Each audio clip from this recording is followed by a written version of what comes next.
I'll preface by indicating that the Constitution is the soul of a nation. It is not an ordinary statute to be added for political convenience and expedience. It is the sacred mirror of our collective identity, the keeper of our national ideals, the voice of our aspirations, and the supreme covenant that binds the people while restraining those entrusted with power. Honourable Speaker, Ma'am, I rise to reject the Constitutional Amendment Bill number 3 of 2026, and I reject it lock, stock, and barrel.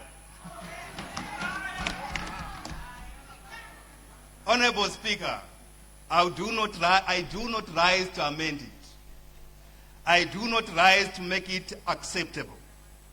I rise to say clearly and without an apology that this bill must just fall. Honourable Speaker, the Honourable Leader of Government Business came to this House. He told us what this bill does not do. Allow me to ride on the same approach. Allow me to tell this House what this bill does not do. And then tell the nation what it actually does. First, this bill does not eliminate election toxicity. You can't dig a hole, jump in it, and blame gravity. Zimbabwe's election toxicity has never been caused by mere frequency of elections. It has been caused by the abuse of state institutions. It has been caused by the abuse of state institutions and unequal access to the media. Violence, intimidation, delayed reforms, disputed voters' roll, and partisan administration. And the situation has been exacerbated by the threat against opposition that has been treated as not legitimate citizens of this country. Point of order, Madam Speaker. Point of order, Madam Speaker. Order, Honourable Chikombo. Madam Speaker, we are debating here by referring to state institutions that are not here. The Honourable Member is accusing people and non-institutions. Let him tell us which institutions.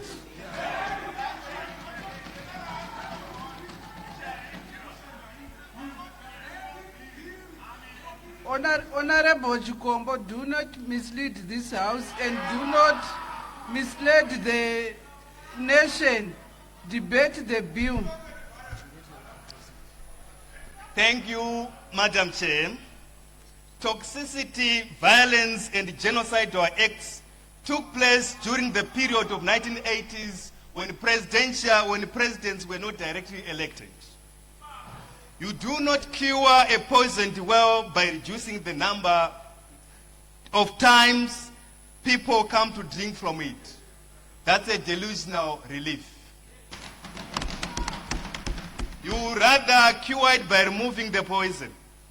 Honourable Speaker, Ma'am, where is the poison located? History has answered that question again and again. Let me take you the history of this country as far as electoral issues are concerned. In 2002, Honourable Dr. Kaire Mbuyende, the then head of Namibian Observer Mission to Zimbabwe presidential election, became part of the contested African Observer record around that election. But the deeper truth was later confirmed by Justice Sis Kampempe and Justice Dikang Moseneke, two respected South African jurists sent by President Thabo Mbeki as a judicial observer mission. Their conclusion was that the 2002 could not be considered free and fair and credible. Let me also remind the House that in the same year, the then Secretary General of African National Congress, Kgalema Petrus Mohlande, and Professor Adebayo Adedeji from United Nations were sent to Zimbabwe to observe the situation in their Honourable report. Chikombo, please debate the bill.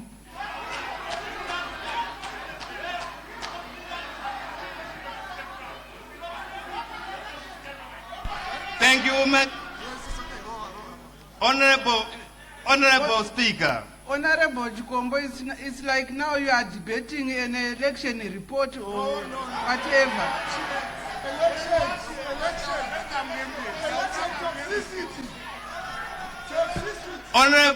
Honourable Speaker, I will continue guided by your wisdom.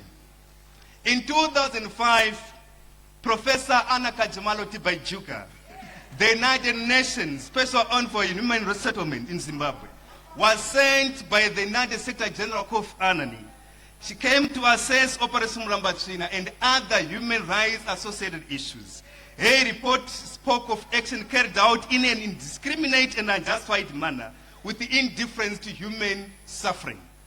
In 2008, after the election, President Thabo Mbeki, then President of South Africa, started to facilitate ahead to mediate the global political agreement because Zimbabwe's elections had become a regional crisis. In 2018, His Excellency President Kgalema Petrus Motlanthe, former President of South Africa, the Chairperson of the Commission of Inquiry into 1st August post-election violence, had to confront the painful truth that citizens had been shot in streets after an election. In 2023, His Excellency Dr. Nevas Sakwila Mumba, former President of the Republic of Zambia, head of SADC Electoral Observer Mission, again told Zimbabwe that aspects of our election fell short of the Constitution, the Electoral Act and SADC democratic principles. His mission spoke of access to the voters' roll, impartial state-owned media, transparency in voter materials, and inclusivity in the electoral process. Honorable Speaker, from Buyende to Kampepe, from Kampepe to Moseneke, from Moseneke to Adedoji Professor, from Tibaijuka to Thabo Mbeki, from Motlanthe to Nevasi Sakwila Mumba, Zimbabwe has been handed the same message again and again. What is this message that has been consistent? The message has been always to say, reform the state, level the electoral field, respect the citizens, and stop treating every election as a war against opposition. So let us not insult the people by pretending that 7-year term will remove toxicity. Toxicity is not removed by extending power. Toxicity is removed by reforming power. Second, this bill does not implement. Point of order, Honourable Chikombo. Point of order, Honourable Minister. Madam Speaker, I just want it for the record that the Honourable Member corrects that in 2018 it was post-election violence, where a particular party, having lost the presidential election, refused to accept the result.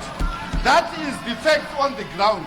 It had nothing to do with any election. They had lost an election, a presidential, and won in a riot. We will always lose those elections. So,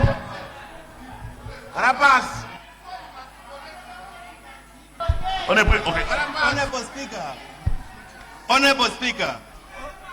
Honourable Chikombo, do not continue to mislead the nation and this house. Debate the bill, Honourable Chikombo. Honourable Speaker. Not to mislead this house. Honourable Speaker, from the beginning, Honourable Speaker, I've been guided by your wisdom. Second, the bill does not implement electoral reform. It reverses electoral reform. How? I will explain. Instead of strengthening the independence of ZEC, it strips ZEC of core electoral functions by moving voter registration and voters' roll management to the Registrar General, while also taking delimitation away from ZEC and placing it under a body.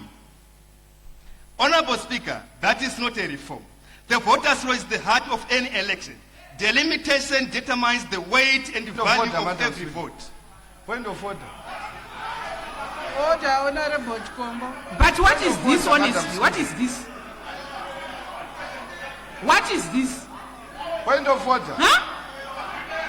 We cannot have the minister, Madam Speaker. Madam Speaker, the Honourable Minister must respond once. Point of order.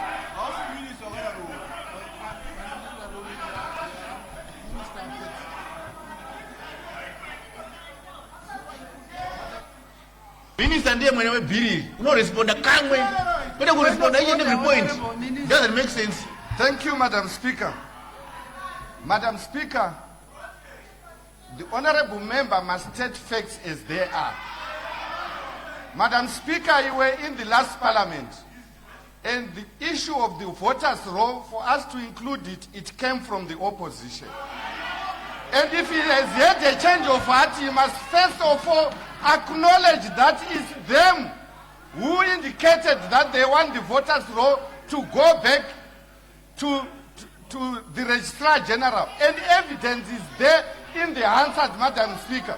So the honorable member must own up to what they suggested to us. I submit, Honorable Speaker.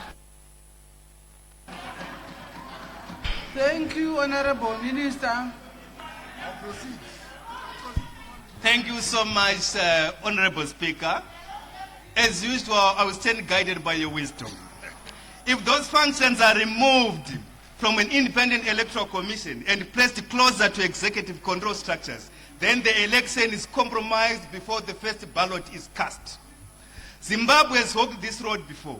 We cannot return to the era where the voters' roll was associated with the Registrar General's office under Tobaiwa Mdede. We do not want another Mdedeistic moments of electoral gymnastics. We want an independent electoral system that the people of Zimbabwe can trust. Third, this bill does not entrench universal suffrage. Universal suffrage means the people must directly choose those who govern them. This bill does the opposite. It takes away the citizen's direct right to elect presidents and hence that power to parliament. A president must seek a mandate from the people, not from political elites. Once the head of state is chosen indirectly, the ordinary voter is pushed to the margins of democracy. The vendor in Muthuape 2 Bait Bridge, the teacher in Musimbakwari in Kariba, the nurse in Glenora Rutsanana Clinic, the student in Bidiri in Buhera, the miner in Wandamakara Mtoko, and the unemployed graduate in Filabusi all deserve to vote directly for the president of this republic. I speak here as a son of a poor peasant farmer in Buhera, and I speak here as a legislator representing Glenora. I also speak here as a lawyer. As a lawyer, I say, I strongly believe that no amount of political chemotherapy can cure this political cancer without resorting to serious reforms. Fourth, this bill does not heal the nation. How can it heal the nation when it weakens institutions meant to protect memory, justice, gender equality, and reconciliation?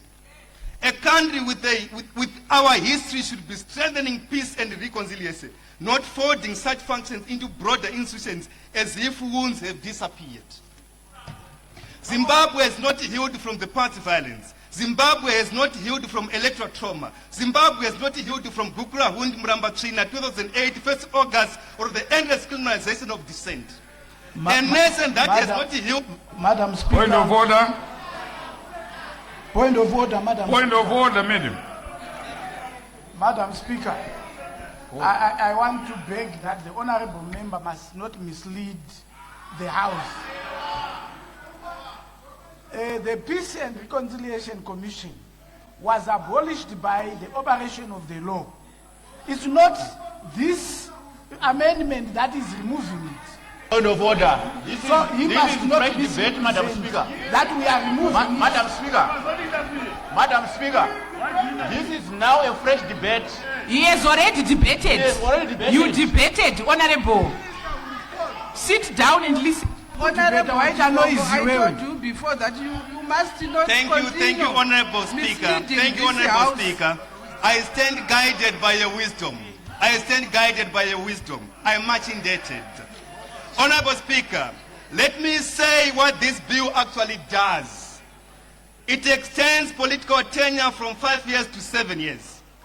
It removes direct presidential elections. If you allow this to happen, we'll be serving divorce papers against against democracy. It transfers power away from citizens and towards political elites. You are left with 5 minutes. Thank you, I'm guided by your wisdom. It is centralized power. Zimbabwe is a democracy and not a bureaucracy. It weakens independent constitutional safeguards. It tells the people that their vote is dangerous, but the comfort of incumbents is sacred. This is not a reform bill. It is a plutocracy entrenchment. It is not a stability bill. It is not a development bill. It is a power retention bill. In summation, Mr. Speaker, Zimbabwe does not need fewer elections. Zimbabwe needs better elections. Zimbabwe does not need a constitutional bend around individuals. Zimbabwe needs leaders who go before the Constitution. Leaders must be able to supplicate before institutions and the Constitution. This proposal will take Zimbabwe nowhere because indirect election of a president is not something a nation wakes up and imposes overnight. Where it exists, as in South Africa, it is clearly constitutionalized, politically understood, and validated by the people through an in-service electoral system. I will conclude by saying we have more time when you go clause by clause, where we'll be able to dissect clause 91, 92, 93, 94, 95, and section 328, especially subsection 1, on the definition clause on term limits, which I submit, Honourable Speaker. Mupei 10 more minutes, Madam Speaker. Privilege. Order. I second. Privilege. Point of privilege. Is there any objection? Point of privilege. Object. Objection. Next to take